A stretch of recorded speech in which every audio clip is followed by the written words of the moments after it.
Parliament का election है। National conference ने खिताई पीर पंजाल और अनंतनाग से मियां अल्ताफ साहब को पार्टी का कैंडिडेट नॉमिनेट किया है। इसके लिए खिताई पीर पंजाल के तमाम लोग जो हैं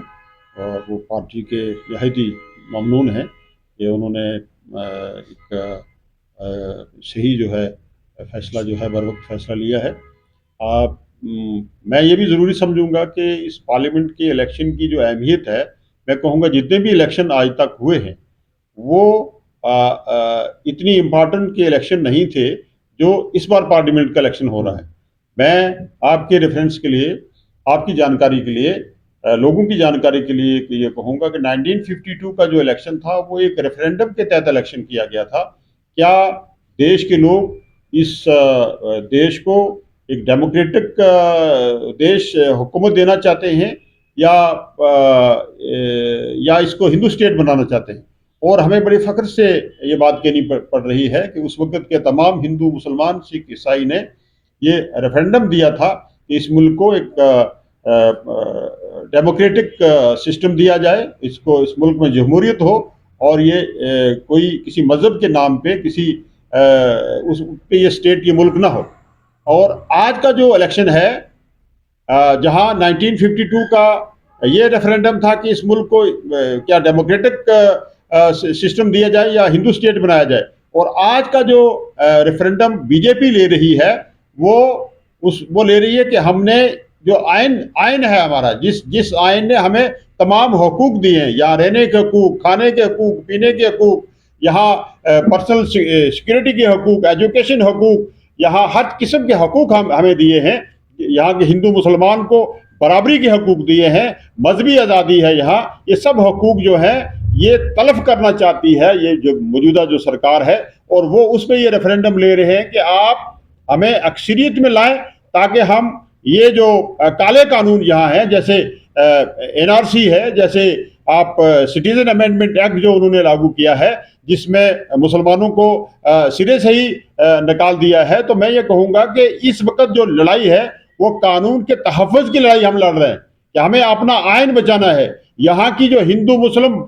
सिख ईसाई इत्तेहाद को बचाना है, यहाँ की गंगा जमनी तहजीब को बचाना है। तो ये सब चीज़ें बाहर रखते हुए मैं ये कहूँगा कि इस पे तमाम देश को मैं गुजारिश करूँगा कि वो इस मुल्क को बचाने की खातिर जो है वो इंडिया ब्लॉक के साथ चलें, इंडिया ब्लॉक का तावन करें और इंडिया ब्लॉक के जो भी कैंडिडेट्स हैं उनकी सपोर्ट करें और उनको कामयाब करें ताकि हम अपने इस मुल्क को बचा सकें, ये गंगा जमनी तहजीब को बचा सकें, ये जो भारत देश महान को बचा सकें। अगर हम इसमें थोड़ी सी भी लग्जश कर देंगे तो मैं ये कहूँगा, बिलखुसूस मैं ये कहूँगा कि मुसलमानों को तो सफाई हस्ती से मिट जाना है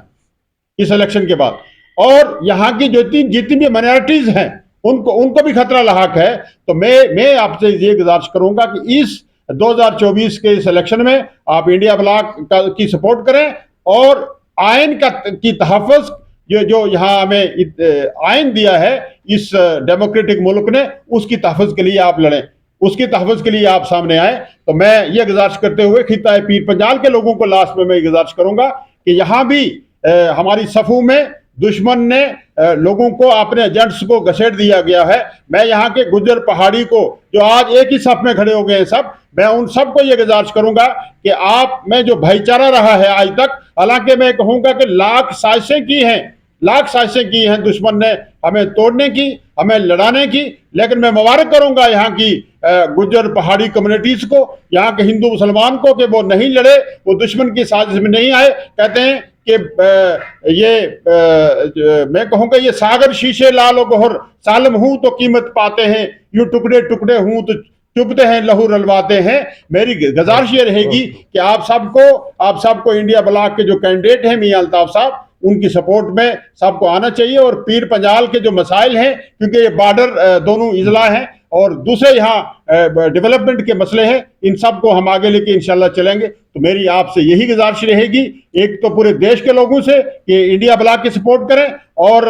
मैं यहाँ ये भी गुजारिश करूंगा पीर पंजाल के लोगों को कि वो एक प्लेटफॉर्म पे आ जाएं, एक प्लेटफॉर्म पे आए, और हम इंशाल्लाह ताला यहाँ जो हमारे कैंडिडेट है उनकी हम सपोर्ट करके हम ये बता दें मोदी साहब को और उनकी हुकूमत को कि जो आपने 5 अगस्त 2019 के दिन हमारे साथ नाइंसाफियां की थी, उसका वाहिद जवाब जो है वो ये पार्लियामेंट का इलेक्शन है, और उसके आगे अगर असेंबली का इलेक्शन होता है तो हम उसमें भी बड़ा जवाब, बड़ा करारा झटका देंगे उनको। लेकिन मैं ये गुजारिश करूंगा आपसे कि जो नाइंसाफियां हमारे साथ हुई है, जो जबर और तुगयान की चक्की हम पे पिस रही है, उसका वाहिद जवाब जो है, पॉलिटिकली जो जवाब हमने देना है वो ये पार्लियामेंट का इलेक्शन है। मैं गुजारिश करूंगा आपने तंजीम के सब लोगों को, वो चाहे जम्मू में हो, चाहे आपका उधमपुर डोडा कंस्टिट्यूंसी में हो, या कश्मीर में हो, या लद्दाख में हो, मैं कहूंगा वो इंडिया ब्लॉक के कैंडिडेट्स की सपोर्ट करें और अपनी कामयाबी दर्ज करवाएं, और ये जवाब दे दें कि जम्मू कश्मीर के साथ जो नाइंसाफी हुई थी उसका यही जवाब है, और आने वाले टाइम में हम इससे बड़ा जवाब देंगे। शुक्रिया। खुदा। देखिए, इंडिया अलायंस के तहत ही हम यहाँ लड़ रहे हैं। इंडिया अलायंस का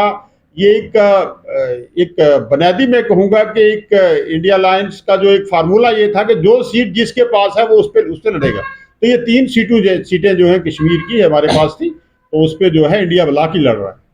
देखिए, बीजेपी 400 पार इसलिए कह रही है कि वो 400 सीटें लें और मुल्क का आइन बदलें, तो हम ये कहेंगे कि बीजेपी का ये दावा जो है किसी भी सूरत में हम इंशाल्लाह कामयाब नहीं होने देंगे, और हम ये कोशिश करेंगे कि बीजेपी जो है वो 100 से पार न जाए।